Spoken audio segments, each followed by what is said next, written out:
Hello, how's it going? So, as I've been hearing a lot from a lot of people, everyone's trying to keep themselves entertained. And so that is a coping mechanism.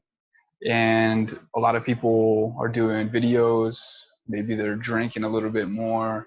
Maybe they're playing video games, whatever it might be, to distract themselves and to stay occupied. And one thing that I know a lot of people want to do but they're having a hard time committing to is continuing to self develop, continuing to exercise, continuing to learn, because we all thrive to make forward progress. Anytime that you're not making forward progress, you continue to go down this bad spiral path of depression. You're like this um, this dead weight just sitting on a rock. But as soon as you start to make progress, then that has a lot of good psychological effects on you. You have hope for the future. So although we're going through some, you know, different times right now, we can still build on what we're going to be doing when everything is settled and goes back to normal.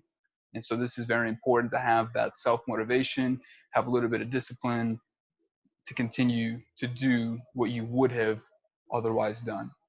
And so this is a time where I've been reading more, reading some good books. Right now, I'm reading Jordan Peterson's 12 Rules for Life. This is a good book right now because it just helps you to reflect on things.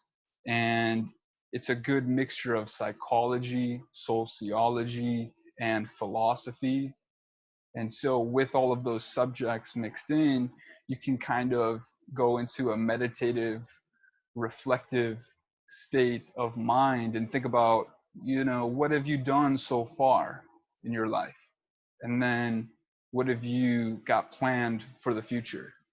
And already in the first 3 months of this year, have you started to fall short on whatever goals you had? The great thing about New Year's is that's an excuse for people to flip that switch. So what do? You come up with a new plan, you stick to the plan, but unfortunately, life doesn't go exactly how we planned it. And so we have to reflect every once in a while. Too much reflection and you don't do anything, but not enough reflection and then you rely on other people to guide you. And if you're relying on other sources to guide you because you're not intuitively thinking about what your goal was, then you're never going to hit that point because somebody else's guidance for you is never going to be exactly aligned. So if you have this book, you can simply just go through it with me here. I'm going to go over the overture of this for this video, and then we'll just take it a little bit and I'll stop and I'll talk about some key things that are important and how they tie in with everything going on right now. So in this paragraph, Jordan Peterson talks about order and chaos. Order is where everything is running smoothly. Chaos is where things happen abruptly, where people don't have a plan. And so let me read from this. He says, order is where the people around you act according to well understood social norms and remain predictable and cooperative. It's the world of social structure, explored territory, and familiarity. The state of order is typically portrayed symbolically, imaginatively, as masculine. It's the wise king and the tyrant, forever bound together as society is simultaneously structure and oppression. Chaos, by contrast, is where or when something unexpected happens.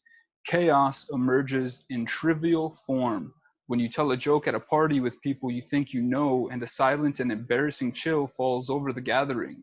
Chaos is what emerges more catastrophically when you suddenly find yourself without employment or are betrayed by a lover. As the antithesis of symbolically masculine order, it's presented imaginatively as feminine. It's the new and unpredictable, suddenly emerging in the midst of the commonplace familiar. It's creation and destruction, the source of new things and the destination of the dead, as nature, as opposed to culture, is simultaneously birth and demise. So I'm going to stop here and talk about something that he points out, which is it's the new and unpredictable, suddenly emerging in the midst of the commonplace familiar. It's creation and destruction. So usually when anything happens, it has to have a cause and reaction. So the cause is a big event happens and new changes occur because of that event. And this is a time where you can start to think about everything on a grand scale with the economy. So when you reflect on some things that you've been going through, you might say that you spent too much money on certain things, which in turn has led you to where you are right now. So if you are experiencing financial troubles right now, that might be the result of bad decisions. Now, I'm not saying this to hound anybody. I'm not saying this to belittle anybody. I'm saying that this is the perfect time to learn from that so that when it happens again, you will be ready. And so the whole thing is the creation and the destruction. So when this new cycle of destruction is over with, there will be hope and light and creation at the other side of it. And it is up to us as individuals to take advantage of that. The people who are smart, the people who have grit, who have motivation, are going to use that as an opportunity to ride out the next wave. And the people who are stuck in depression or they're stuck in the losses that they took on during moments of uncertainty, moments of chaos, will forever fall through the cracks and struggle. So it takes a lot of discipline to pull yourself up and get through that. So he goes on to say, order and chaos are the yang and yin of the famous Taoist symbol.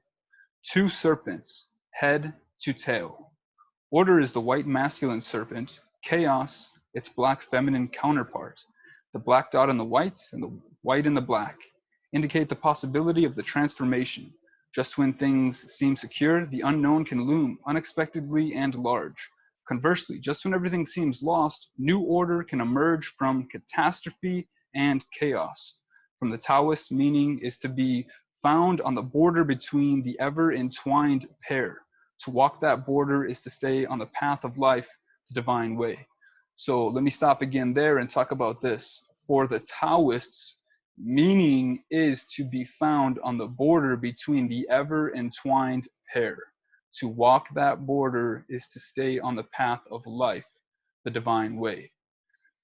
I want you to think about all of the people in charge right now. How are they able to stay so secure in moments like this? How can they get through uncertainty?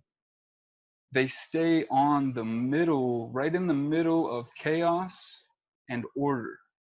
They understand that life is not sunshine and rainbows. They live this every single day. So the average person has a lot to learn from doctors, from police officers, from politicians, from military members. I'm sure I'm missing a few, but anybody who works for the system, the main centralized part of the system, because they see chaos on a daily basis. And when you see chaos on a daily basis, you are able to cope with it. You know, it's that phrase, it's that meaning of in order to become strong, you have to admit where you are weak. So these people are able to stay stable in situations like this because they understand where the strengths are within the system and they understand where the weaknesses are in the system.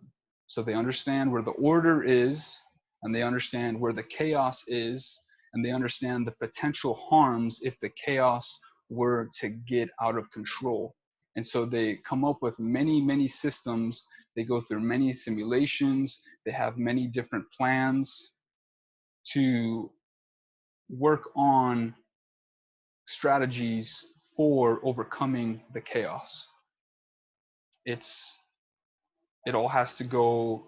It all. I mean, so it's interesting because if you think about fear, people get fear in moments of uncertainty.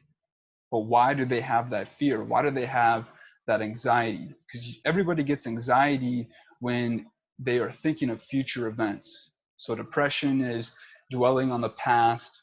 Anxiety is becoming overly excited with the doubts of the future. And the less prepared you are, the more anxiety you take on. And so the meaning of the from the Taoist philosophy is that you have to walk in the middle so that when destruction occurs, you won't have to fight your own insecurity, your own anxiety, because you will be prepared. You won't have all the answers, but you will at least be secure enough so that when that destruction phase is over, you have survived and then you can thrive at the end of it.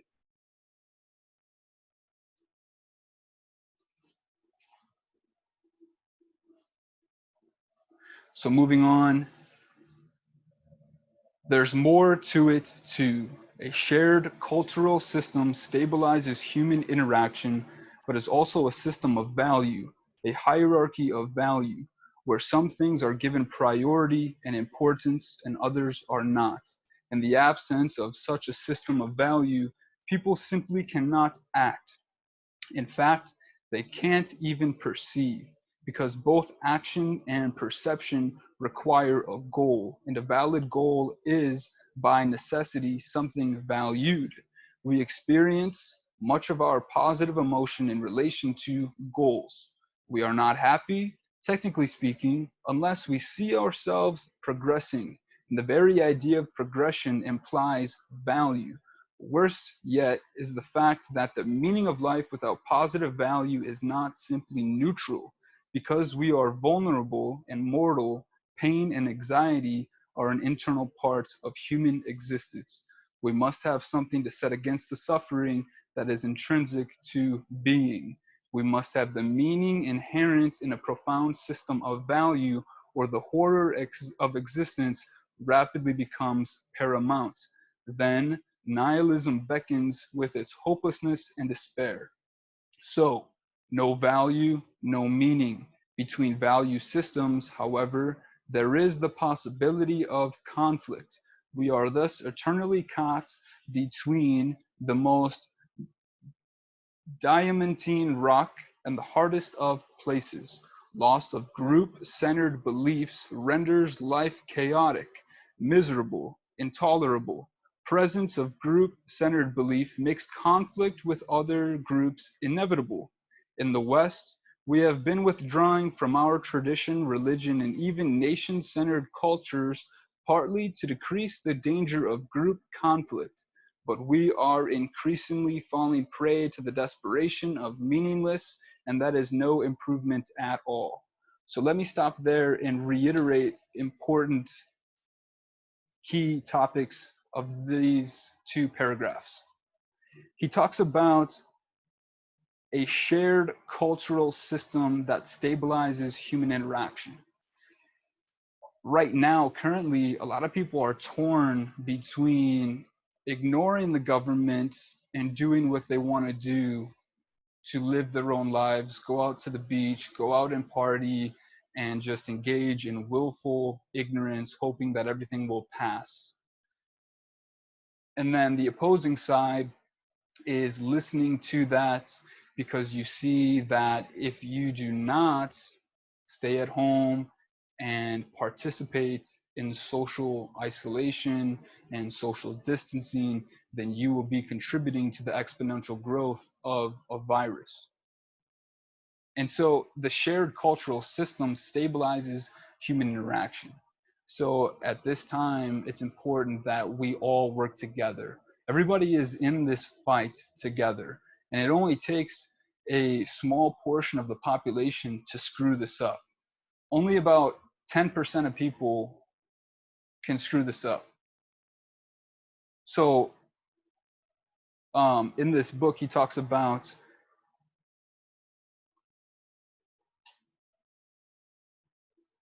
it is a hierarchy of value where some things are given priority and importance and others are not. One of the signs of high intelligence is your ability to be adaptable, adapting to new situations, adapting to new circumstances of life. And in this situation, we have to be adaptable. So many people who have, lived through the cycle and they are in a repetitive cycle and they are developing habits or continuing to act on those pleasure seeking behaviors. But in order to get through a process of destruction like the one that we're going through right now, it's important that everybody prioritizes different things within the hierarchy. So, what does that mean? That means that when city leaders are disseminating information down to the general population, that the community leaders and the business leaders and everybody who is not part of the essential work list has to participate in the same social distancing. Otherwise, the whole entire cultural system is not stabilized.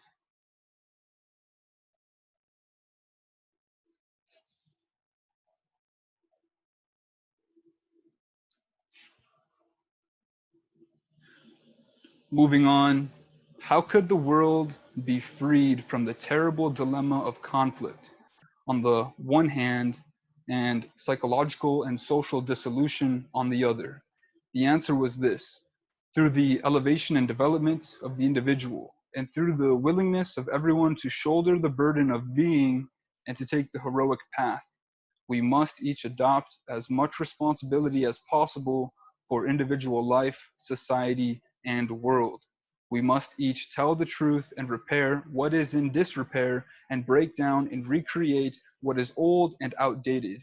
It is in this manner that we can and must reduce the suffering that poisons the world. It's asking a lot. It's asking for everything. But the alternative, the horror of authoritarian belief, the chaos of the collapsed state, the tragic catastrophe of the unbridled natural world, the existential angst and weakness of the purposeless individual is clearly worse.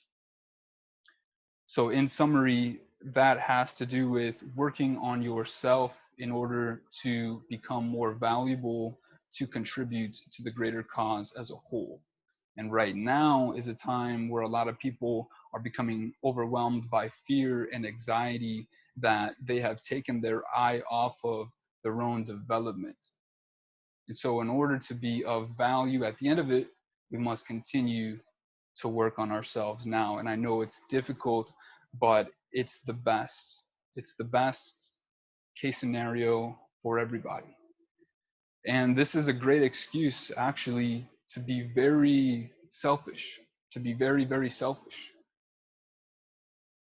But it's selfish in a selfless manner in that you're going to work on yourself so that you can give back later on. And I like what he said here. We must each tell the truth and repair what is in disrepair and break down and recreate what is old and outdated. Recreate what is old and outdated.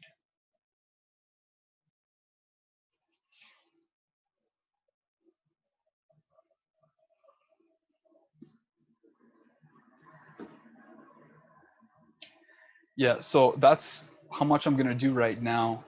I would highly recommend that you take some time and do something that is going to progress you. This is a challenge for everybody.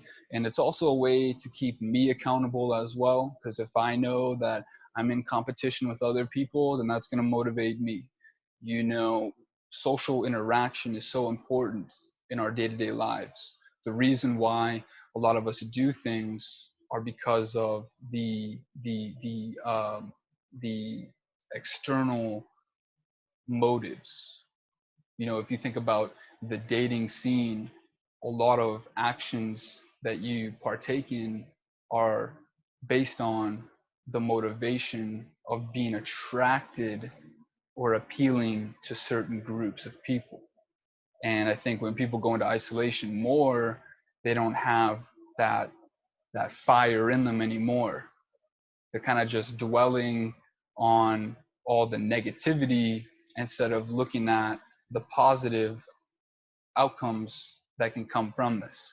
So, learning from the worst case scenario of what's happening in China, where they've been in isolation for 2 months, and the same thing in parts of Europe, we know that if it were to get to that um, that disastrous scenario here in America, then we would have to rely on our own will and strength to get through this.